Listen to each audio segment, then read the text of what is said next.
Maithili express की शानदार प्रस्तुति। प्रेम से बोले बीड़ा वाली मैया की।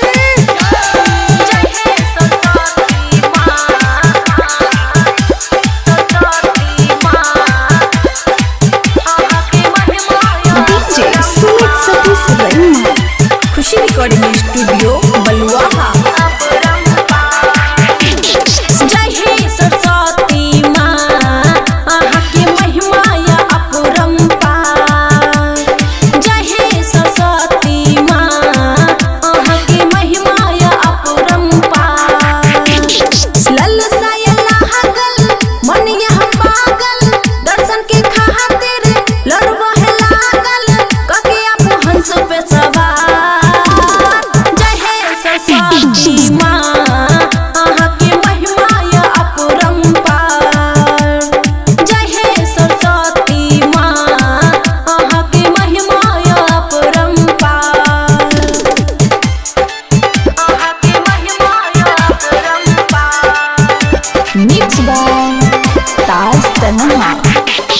DJ Sumit Satish Rema।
खुशी रिकॉर्डिंग स्टूडियो बलुआहा।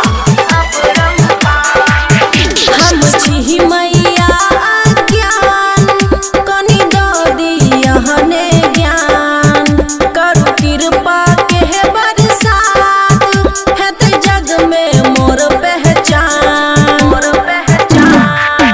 हम छी मैया ज्ञान कनी दो दियहने